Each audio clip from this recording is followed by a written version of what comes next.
De Dieu, c'est toujours votre bien-aimé Grace Congolo, le présentateur de l'émission Orientation biblique. Aujourd'hui, nous sommes venus visiter le visionnaire de cette grande ministère Light of the World. Il va nous parler à propos de l'église. Et nous voici avec l'apôtre Mardoché. C'est maintenant qu'il va nous expliquer à propos de l'église Light of the World. Aimés dans le Seigneur, vous savez bien que c'est l'émission Orientation biblique. Cette émission nous aide à orienter notre vie parce que c'est la Bible qui oriente notre vie. Nous avons trouvé aujourd'hui apôtre Mardoché. C'est lui qui va aussi nous orienter selon la vision de l'église Light of the World. Bien que nous vous avons déjà présenté, nous vous laissons aussi le temps de vous présenter devant le peuple de Dieu qui vous suit à travers le monde. Merci beaucoup, cher journaliste. Moi, ce pasteur apôtre Mardoché, Okishafe Lavodi, je suis le visionnaire de l'église Light of the World. Nous vous demandons de nous laisser premièrement entre les mains du Seigneur avant de développer avec notre émission. Merci beaucoup. Nous allons prier. Tendre et fidèle Père, nous disons merci pour ce temps que tu as voulu que nous puissions parler au peuple. Nous recommandons ce moment entre tes saintes mains. Soutiens-nous du début jusqu'à la fin. Permets que celui qui va écouter tout ce que nous allons parler soit édifié. Au nom de Jésus. Amen. Merci. Et acceptez que je vous appelle papa, comme d'habitude.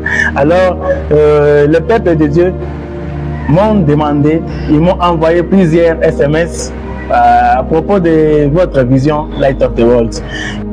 Et il y a le Dieu qui vous suivent à travers le monde, en Namibie, en Djibouti, en Allemagne, partout dans le monde, à travers notre chaîne média Light of the World. Le peuple de Dieu veut savoir, c'est quoi Light of the World? Pourquoi Light of the World? Merci beaucoup, messieurs les journalistes. Je crois bien Light of the World, c'est une église qui est née un certain 19 septembre 2021 sous l'inspiration du Saint-Esprit. Pendant que j'étais encore pasteur quelque part, où le Saint-Esprit m'a visité pour me dire le temps que tu as fait ici suffit maintenant, il faut que tu commences une vision. Parce que là où j'étais dans un ministère. Alors le Seigneur m'envoyera aller commencer maintenant une église. Et j'ai posé la question au Seigneur, est-ce que je peux commencer une église toujours comme ça? Je ne connais pas le nom de l'église ou quoi. C'est alors que le Seigneur m'a parlé de Light of the World qui signifie Église lumière du monde. Peuple de Dieu, ce n'est pas pour la première fois que nous sommes venus visiter le berger Mardoché. La dernière fois, nous avait parlé comment il était chez Génération Joël, comment il a quitté Génération Joël pour ouvrir cette grande ministère. Alors aujourd'hui, comme nous avons promis qu'un jour nous avons demandé au berger de vous expliquer à propos de l'église Light of the World, aujourd'hui qu'il va vous expliquer à propos de Light of the World. Nous voulons passer un peu au développement de votre église. Le peuple veut savoir l'église Light of the World. Quelle est la mission de l'église Light of the World? Merci beaucoup, cher journaliste. Je crois Light of the World, c'est une église. Et il n'y a pas des églises qui n'ont pas la vision. C'est la vision qui est la mission du missionnaire que je suis. Dans cette vision, le Seigneur m'avait demandé de commencer cette église. Et il m'a donné la vision de cette église. Et quand il m'a donné la vision de cette église, il m'a dit, la première des choses, va faire de toutes les nations des disciples. Donc, cette église a comme une mission de faire de toutes les nations les disciples du Seigneur.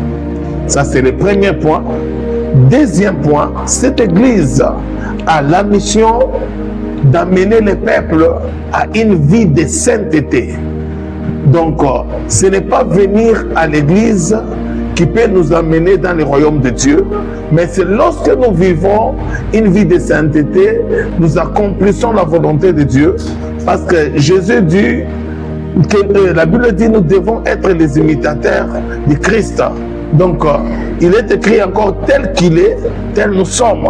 Donc, si nous allons vivre cette vie de sainteté, et c'est cette vie qui nous permettra d'aller un jour, le jour de l'ascension, pour nous rencontrer avec notre Seigneur.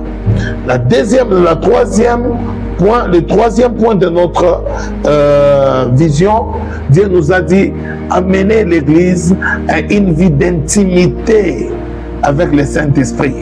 Donc, c'est-à-dire, notre Église, nous devons amener les peuples à vivre l'intimité avec le Saint-Esprit. Donc, c'est-à-dire, nous devons parler à l'Esprit, nous devons parler à Dieu. On peut prendre même pendant 1 heure du temps, 2 heures du temps, 24 heures, tu es en train de prier. Et c'est dans cette intimité que Dieu arrive aussi dans la dimension. C'est là où, quand Dieu arrive de nous parler, nous expérimentons notre intimité avec Dieu. 4e point, c'est préparer l'Église au retour du Christ. Les chrétiens, nous prions pas seulement pour que Dieu nous bénisse, Dieu nous donne l'argent, c'est faux. Nous prions pour que ce jour-là, que Christ va venir, que nous puissions nous rencontrer sur la nuée avec lui. Merci beaucoup. C'est un peu ça, la vision de l'Église Light of the World. Notre émission est une émission que nous partageons avec nos auditeurs, nos téléspectateurs qui nous suivent en direct sur les plateformes digitales. Il y a quelqu'un qui m'a envoyé un SMS en me posant la question de savoir. Il m'a demandé, dès que vous voyez les révérends, posez-lui cette question. C'est concernant votre première vision. La vision qui dit de faire de toutes les nations les disciples de Jésus-Christ. Quand nous regardons dans ce monde, il s'appelle M. Christian. Il m'a demandé comment est-ce que le berger, comment est-ce que le révérend peut faire de toutes les nations les disciples. Quand on voit les nations, on voit les peuples du monde entier. Dans le monde entier, il y a des boiteux. Dans le monde entier, il y a des aveugles. Il y a aussi des sourds. Vous, en tant qu'un homme de Dieu, quelles sont les méthodes que vous allez appliquer pour amener ce peuple qui est perdu, le peuple qui n'écoute pas la parole de Dieu, à connaître la bonne voie de leur vie? Merci beaucoup, M. Grasse. Je suis très content pour la question de M. Christian. Vous savez, dans la vision d'aller faire de toutes les nations les disciples, quand on parle de nations, il y a plusieurs races. Okay. Quand on parle des nations, il y a plusieurs personnes. Donc, c'est-à-dire, dans les nations, il y a les hommes normaux, sans infirmité. Okay. Il y a les aveugles. Okay. Il y a les sourds. Il y a le muet, qui est dans les nations. Maintenant, lui vient de nous poser la question, lorsque j'arrive dans un endroit où je dois gagner le muet. Non, c'est pas arriver dans un endroit, c'est parce que même là au milieu où vous vivez, il y a des sourds. Ouais. Partout où vous êtes, dans la ville où vous vivez, il y a des sourds, il y a des aveugles, il y a des boiteux, mais qui n'ont pas le temps d'aller à l'église écouter la parole de Dieu à cause de leur infirmité. Moi, je crois que les aveugles à l'église, on peut mobiliser les anciens de l'église qui ont des moyens de transport pour les transporter vers l'église. Le problème d'abord, c'est d'abord le parler de la part de Dieu. C'est vrai que ses yeux ne voient pas, mais ses oreilles sont en train d'écouter. Il y a un pasteur qui a dit que quelqu'un qui ne voit pas, il n'entend pas. Moi, je crois qu'il y a des gens qui voient, qui voient, mais qui n'entendent pas. Alors, vous allez parler quoi là-bas? Il y a quelqu'un qui est en train de voir, mais il n'a pas des oreilles, il n'entend pas. Ok. Donc, c'est pour dire que c'est possible qu'il a des yeux, et c'est possible qu'il n'ait pas d'oreilles, qu'il n'entende pas, mais les yeux voient. Et c'est comme ça, on parle parfois avec les muets. Ok. Et quand on parle avec les muets, on fait les gestes. Donc pour les gagner à Jésus-Christ, nous devons apprendre comment parler avec eux. Je peux arriver, par exemple, nous sommes au Congo ici, il y a plusieurs tribus, il y a plusieurs langues. Et j'arrive par exemple au Kasaï oriental. Okay. Je ne connais pas parler Lingala et les Chiluba. Vous voyez un peu. Donc je dois vraiment chercher comment pour parler avec ces gens-là, pour le prêcher de la part de Dieu, il faut d'abord connaître leur langage. Okay. Et je peux être peut-être ici à Colosie. Dieu m'envoie, c'est le début de la mission, je peux me retrouver en Zambie. Et je ne connais pas les Nyanja, je ne connais pas les Bemba, je ne connais pas l'anglais. Avant que je commence la mission, la première des choses, je commence d'abord à apprendre leur langue. Ça, c'est important. C'est après avoir apprendre ça, ça peut nous permettre maintenant à parler de la part de Dieu. C'est de même avec les muets. Je peux parler avec eux. Quand je parle, celui qui a la facilité de comprendre leur langage, il connaît parler avec eux, il peut commencer à m'interpréter par des gestes et il est en train de dire aux muets ce que et aux sourds ce que je suis en train de dire. Ah bon? En tout cas, merci beaucoup pour votre réponse. Je pense que Père PDG, vous venez de suivre la réponse révérend l'apôtre Mardoché, le visionnaire de l'église Light of the World. Il vient de vous confirmer comment est-ce qu'il peut faire retourner les peuples qui est perdu, qui sont les sourds, les aveugles, les récupérer dans la présence du Seigneur et écouter la parole de Dieu. Il a dit, ce qui se passe dans le monde actuel est plus fort que la vie chrétienne. Mais vous avez dit, à propos d'amener le peuple de Dieu à la vie de sainteté. Si vous passez dans des téléphones, sur les médias, cette conviction que vous allez récupérer tout ce peuple qui est déjà perdu à cause peut-être de la magie qui se passe sur les internets, il y a la vie qui se passe actuellement dans le monde. Les gens se sont donnés dans la vie charnelle. Comment est-ce que vous allez aussi pousser ces gens de récupérer dans la vie de la sainteté? Merci, cher journaliste. C'est quelque chose qui est vraiment très important et une question vraiment fondée. Vous savez, ce qu'on est en train de nous enseigner, et ce que nous enseignons aujourd'hui, on nous a aussi enseigné ça. Donc ça veut dire que j'étais aussi dans le monde. Okay. Je ne suis pas né déjà pasteur. J'ai rencontré quelqu'un qui m'a évangélisé. Okay. Quelqu'un m'a parlé de la part du Seigneur. Quand il m'a parlé, puis il m'a vraiment encadré, il m'a enseigné la bonne nouvelle. Vous savez, avec ce monde d'aujourd'hui, c'est un monde qui est séduit. Un monde séduit. Même le diable connaît que par le téléphone, il est en train d'envoûter beaucoup de gens. Moi, j'ai vu, je crois, là, j'ai comme une Colosie, un garçon là, par le téléphone, et il a adhéré dans des loges, et puis on a commencé à demander qu'il doit faire certaines choses qui n'est pas bien. Okay. Alors, que dans leur monde là-bas, on a commencé à lui demander s'il peut coucher avec sa belle-sœur pendant qu'il était dans la maison de sa belle-sœur. Vous voyez un peu. Alors dans la maison de son frère, là où il était, heureusement sa belle-sœur était en train de prier. Alors, les téléphones ici, lorsqu'on est un enfant de Dieu, la première des choses, nous devons être d'abord disciplinés. Nous avions acheté les téléphones pour avoir un moyen de communiquer avec le monde. Donc, c'est-à-dire quoi? Nous avions des téléphones pour parler avec les bien-aimés qui sont loin de nous. Nous avions des téléphones pour peut-être transmettre une pensée de Dieu dans le monde entier. C'est comme je suis en train de parler avec vous. Le monde entier est en train de m'écouter. Donc, même si quelqu'un passe seulement sur Internet comme ça, il peut déjà directement voir cette vidéo et dès qu'il regarde, il peut d'abord savoir que on est en train de parler du téléphone. Okay. Le téléphone a fait sortir beaucoup de gens dans la volonté de Dieu. Mais c'est parce que beaucoup de gens n'ont pas ce qu'on appelle de discipline chrétienne. L'apôtre Paul dit, tout m'est permis, mais tout n'est pas utile.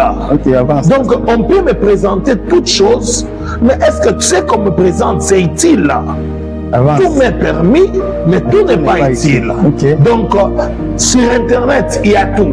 Il y a la pornographie, il y a des musiques mondaines, il y a les gospels, il y a des canaux vocaux. Mais je suis en train de chercher ce qui est utile à moi. C'est ce que je vais vraiment prendre sur Internet. Quand je prends le téléphone, j'entre sur Internet et que je trouve peut-être un homme de Dieu est en train de prêcher, et ce qu'il est en train de prêcher m'inspire. Et je dois prendre ça et noter quelque part, ça va aider ma vie. Et maintenant, aujourd'hui, avec le monde actuel, parce que les gens manquent ce qu'on appelle la discipline chrétienne, les gens sont en train d'entrer n'importe où. Tu es chrétien, mais tu regardes la pornographie. Tu es chrétien, tu chantes les chansons mondaines. Tu es chrétien, tu danses n'importe quoi. Non, non, tout m'est permis, mais tout n'est pas utile. Donc, nous devons apprendre à ces gens-là comment comprendre que le téléphone, c'est un moyen de communication, mais ce n'est pas un moyen de séduction. Et les gens se font séduire, pourquoi? C'est eux-mêmes qui commencent à écrire sur Google pornographie. C'est eux-mêmes qui écrivent sur Google, demandent des photos de femmes. Actuellement, même si vous ne demandez pas, ça passe sans votre conviction. Même si ça passe, par exemple, sur Facebook, vous regardez parfois certaines vidéos, mais je peux regarder comme ça ces vidéos là-bas, je dis non, je suis pas intéressé. Je suis pas intéressé, je passe. Avance. On va pas vraiment me dire toujours de regarder ou regarder. Non, non. Si je ne suis pas intéressé, je passe. Regardez sur TikTok, il y a beaucoup de gens. Parfois, les gens n'aiment pas les choses de Dieu. Celui qui est en train d'ingérer les gens, tout le monde. Les gens ne savent pas quand on ingérie quelqu'un et que toi tu écoutes. Déjà, tu as commis aussi le péché que celui qui a ingéré. Mais les gens aiment écouter les gens qui ingérent les gens, qui fait des bêtises sur Internet. Mais lorsqu'un homme de Dieu, un pasteur est en train de parler, les gens ne savent pas donner leur temps pour recevoir l'orientation. Voilà l'importance de cette émission appelée l'orientation biblique. Vous voyez que nous sommes en train d'orienter. Un monsieur qui vient rapidement pour vous dire que, est-ce que pendant que tu es en train de voir une personne, un homme et une femme en train de s'embrasser, un homme normal, tu es un homme, je crois, cher journaliste, lorsque tu regardes une personne en train de s'embrasser avec une femme, ou ils sont en train de faire une relation amoureuse, dans le lit, déjà ton corps te demande quoi? Dans tes pensées, qu'est-ce qui entre? Donc il y a certaines choses qui entrent pendant que nous vous regardons. Hein? Et il y a des gens qui arrivent à se masturber parce qu'ils regardaient une photo d'une vidéo de quelqu'un, d'une femme qui était en train de s'embrasser. De se masturber. Donc parce que cette femme s'est masturbée, il s'est retrouvé emporté, il a commencé à se masturber. Il y a des gens qui ont eu des sentiments impudiques en regardant seulement des films comme ça. Et puis il est sorti, il est parti dans des hôtels là où on a logé des prostituées. Il est allé se prostituer. Tout simplement parce qu'il était en train de regarder. Donc il faut faire attention. Je vais vous donner un verset. Alors regardez David. David était sur son toit, il était en train de regarder. Mais quand il a regardé, il a vu la femme de Uri dans la douche. La femme de Uri, c'était un soldat de David. Avance, pasteur. Uri était à la guerre, mais sa femme s'est lavée. Quand il s'est lavé, David, comme il était sur le toit de sa maison, il a regardé la femme de Uri. Elle était nue. dans la douche. Avance. Alors, il a envoyé qu'on amène cette femme. Alors, pour rester avec cette femme, David a aimé la femme de Uri. Il a couché avec la femme de Uri. Et puis, il a ordonné qu'on amène Uri où? Là, au front, pour qu'il soit tué et que lui reste avec sa femme. Okay. Vous regardez un peu. C'est les yeux qui a amené la convoitise. Okay. Pendant qu'il regardait, il a convoité. Et pendant qu'il a convoité, il s'est retrouvé dans l'impudicité. Et quand il s'est retrouvé dans l'impudicité, il s'est retrouvé aussi dans un autre péché qu'on appelle la tuerie. Il a tué. Donc, ça a commencé par voir. Merci le Seigneur. Nous voulons juste prendre la toute dernière question. Parce que nous savons que vous êtes en train de nous suivre partout dans le monde. Vous abonnez sur la chaîne de l'église Light of the World. La toute dernière question nous vient de la Zambie. C'est quelqu'un qui parle anglais, il s'appelle Innocent. Et il nous a envoyé le verset de Jean 8, le verset 12. La Bible dit, Jésus leur parla de nouveau et dit, je suis la lumière du monde. Celui qui me suit ne marchera pas dans les ténèbres, mais il aura la lumière de la vie. Sa question est basée sur Light of the World parce que ça lui intéresse, comme il est anglophone, il est intéressé. Alors nous voulons premièrement savoir pourquoi vous êtes au Congo, mais vous avez donné le nom de l'église en anglais. Et la deuxième question, il a dit pourquoi vous n'avez pas écrit Jésus-Christ, Église Jésus-Christ, mais vous avez écrit Light of the World, car Jésus-Christ est la lumière. Merci beaucoup. Je crois bien, Monsieur Grasse. Je vais répondre d'abord à la première question. Okay. La première question, elle a dit pourquoi nous avions donné les noms en anglais. Oui. Vous savez, parfois les gens font des erreurs, ils disent que c'est ma vision.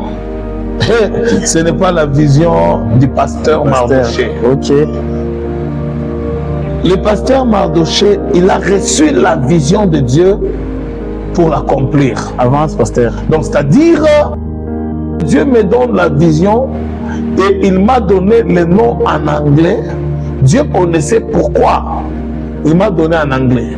Et c'est après que j'ai commencé à poser des questions. Seigneur, tu veux me dire quoi? Le Seigneur me dit que cette église ira partout dans le monde. Et j'en profite pour dire à Monsieur Innocent que à bientôt là, l'église sera à Lusaka. Lui aussi sera bientôt là. Et d'ailleurs, bientôt là, nous préparons pour quelques personnes pour aller à Kitwe, commencer la vision. Ok, merci. Ça, c'est la première des choses. Okay. Donc, Dieu m'a donné le nom en anglais pour me dire Église Lumière du monde. Okay. Dieu dit Église Light of the World.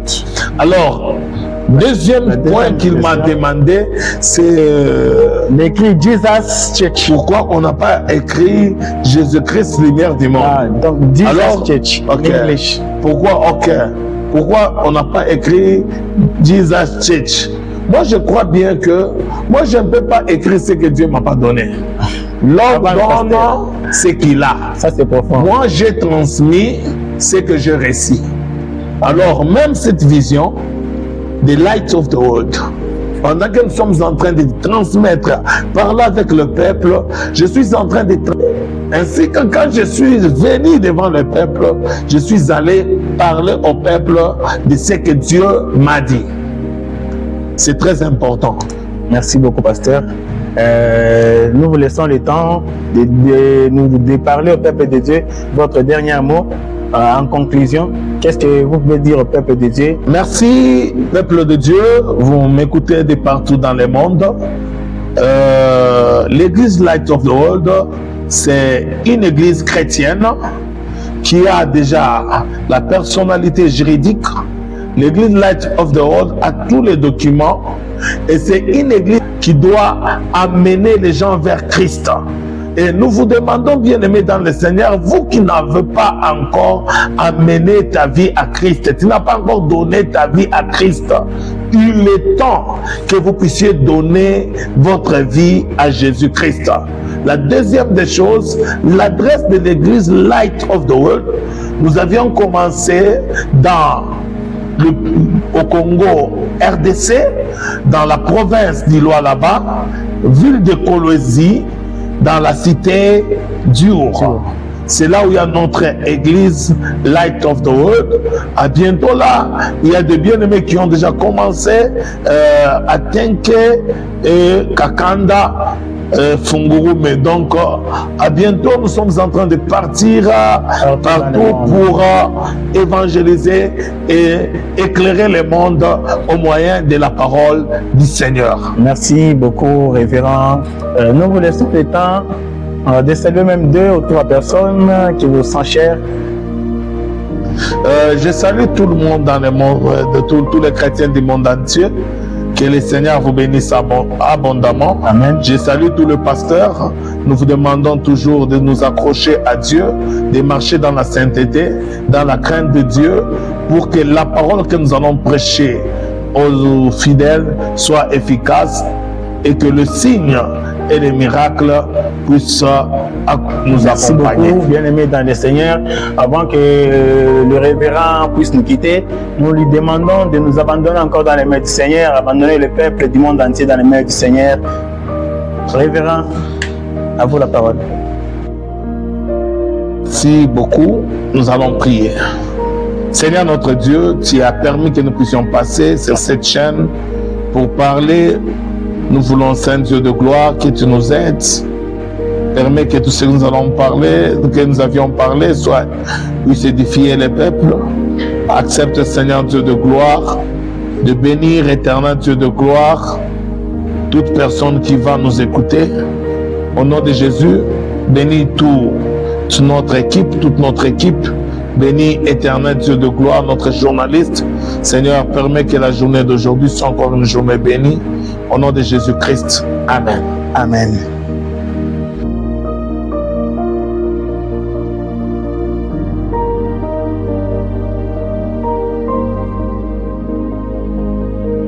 Nous voici arrivés à la fin de notre émission Orientation biblique.